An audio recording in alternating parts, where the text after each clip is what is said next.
का हाल बा चाची? प्रणाम।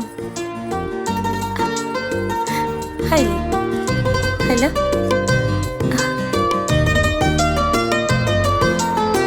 चाची हाँ प्रणाम, का हाल बा? खुश रहा। हाय हाय धरी। प्रणाम भाभी। खुश रही खुश रही। ई कैसन पहुरा बबनी? हमरा ससुरारी से तीज आयल रहे। अच्छा अच्छा, ता अभी ऐजे रह के बका बबनी? ना मायका से जल्दी घरे जाके केकर मन करेला। हाईली दादी। पहुनो अभी ले बानी काये बबनी? जी ए बबनी, इतना दिन बेटियन के मायके में ना रहल जाला।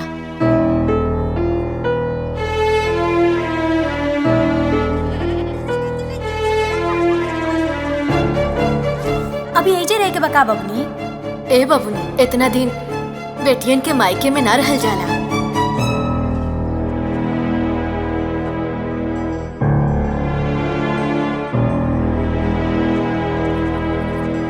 दीदी। हाँ दीदी।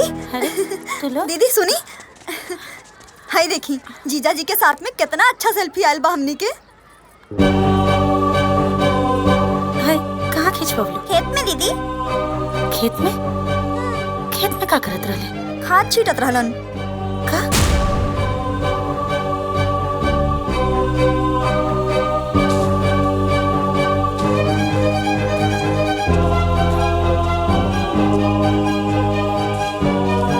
सुनी, ये आप खेत में खाद काहे छीटतानी? हाँ? पूरा गांव में हमरा मम्मी पापा के नाम खराब करे के चाहतानी का? अरे यार, खाद छिट्टा से कहीं नाम खराब हो जाई। अजीब बात करता रू।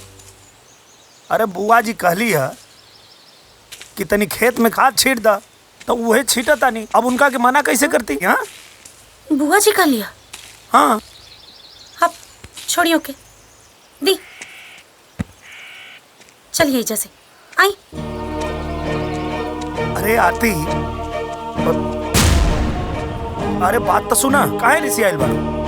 अरे यार सुना, अरे यार बात तो सुना। देखा काहे ना गुस्सा करता रू? देखा पहले तब केहू से कुछ बोला मत। बुआ खत्म करा ना यार, गजब हाल बात हुआ। बुआ अरे सुना तू, अरे तू का बकवास बुआ करता? कहा तू के हो हमरा पति से खेत में काम करवावे वाली? हाँ तोरा के पता ना कि ये घर के दामाद होवन? दामाद के होला रे? हैं? पहला दिन पहुना और दोसर का दिन ठेहुना और तीसर का दिन केहुना। अरे जब ससुरारी में खूंटा गाड़ के रहे के बा तो तनी खेती के काम करे से देखिया जाए का? अच्छा तो जब फूफा जी यहाँ के 1 महीना बैठ के खा ले तो उनके काहे ना कुदारी थमा दे लो? हाँ अपन फैसला चलावता रू तू। एक तो खुद यहाँ बैठ के खाता रू और ऊपर से तोहार कानून चलता। देखा ढेर अपन मन मत बढ़ावा। अरे हमके समझाइबे तू? अरे ते यहीं बैठ के खो, हम जाता नहीं अपन घरे। हाँ तो जाई ना, के रोक ले बा? निकली। हाँ जाता नहीं, हम जाता नहीं। जल्दी निकली। पगला गई बड़ू का? अरे हमरा भी घर द्वारा बाल बच्चा है। आरती, अरे तू पगला गई बड़ी कारे? अपने बुआ से वैसे बात करे लगा? अरे उजात पड़ी, रोक ले उनका के। हम काहे रोकी? जीजी जीजी रुक जाइए। जीजी अपने बात का बुरा मत मानिए। जीजी सुनिए हमारी बात। ऐसे बात करता हूँ तू? जीजी जीजी आरती, अरे रोक ले बुआ के रे। ना रोक ले बा। आरती तू पागल हो गई बाड़ू? आप तो चुपे रही भैया, कम से कम आप हमरा के मत समझाई। ठीक कर लो तू। हम तोरा के समय पे ना समझेली ना, ओकरे ही नतीजे बा। ससुरा में तो ढंग से रहलू ना, अब मायका में भी। ए माई, एक मन बढ़ गइल बा। अब अपन मलकाना चलावे की चाहतिया। हाँ तक काहे ना चलाई अपन मलिकाना? ये हमरो घर है, हमरो घर। बुझनी भैया? बाकी भैया आपके खातिर तो ये घर खाली आपके है, आपके बाद आपके बेटा के है। ये कहत रहनी ना वो दिन भाभी के कमरा में। बताइए अब चुप काहे बानी? हाय देखी अब पता चल गई इनकर असली नियत। ये यही तक काहे आइल बिया। इनकरा तो घर में हिस्सा चाहिए, तभी तो ये नाटक रच ले बिया। हिस्सा? हमके हिस्सा चाहिए घर में? और न तो का? अरे नाटक हम ना, नाटक तू रचा तारू। ये असली नागिन है जे हमरा भाई के मन में जहर भर दिया। आरती, भाभी से कहू ऐसे बतियाला तोरा के तो। चला पीछे, थोड़ा आराम से बात करा। और ये मत भूला, खाली तोहार बहन ना, हमार बीबी भी बिया। ए बाहुन के बाहुन, हमरे पाँव से तमीज से बात किया ना तो ससुरारी में इतना कुटाई बा ना थोबड़ा भी केहू ना पहचान पाई। हम बतौले रहनी ना बहुत बदमाश आदमी है। बदमाश आदमी अबे तो का करबे रे? क्या करबे? हटाइए चुप। बिल्कुल यहाँ कोई बदमाशी ना चली। चुप करा लोग। बहुत देर से तमाशा देखा तारी। अरे हमरा के घर में कलेश ना चाहिए।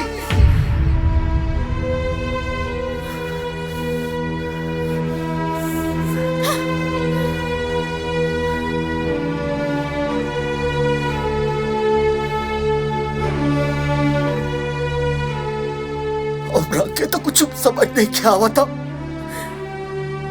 ये सब हमरा घर में क्या हुआ था?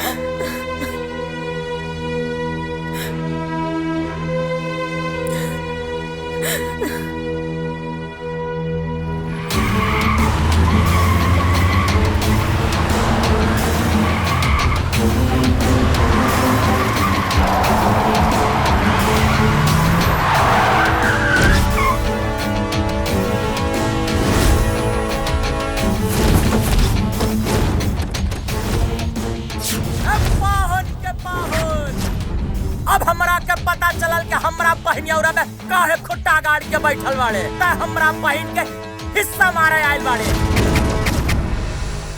आज हम तोर हिसाब किताब बराबर कर दे। एकरा कितना मारा एकरा के सपने में भी ससुरारी आवे के ना सोचे।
नदी तीरे गुड्डू भैया के सारा पाउन में मारा मारी हो गई बा। जल्दी चली।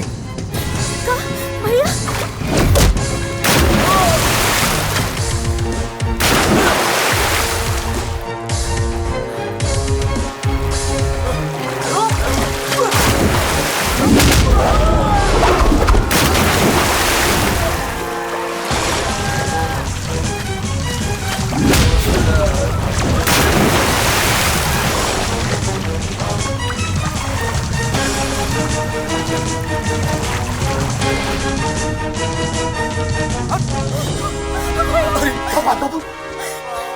संभाला अपना नालायक भाई के। अगर इस सार के सार ना रहित ना तो एकरा के नदी में डुबा के मार दे। हे भगवान हमरा भाई के मार मार के का हालत कर देले बाड़े। कारे बेशन में बड़े का गांव वालों के सामने हमने के इज्जत के तमाशा बना के रख दिले बड़े। भैया अंधा हो गइल बानी का, आपके दिखाई नहीं के देत? आपके ई प्यारा साला 20 गो आदमी लेके आयल रहे इनके मारे खातिर। आरती तू बेसी बोले तारू। चुप रहा तू, दिखाई नहीं दे के गुंडे करा था।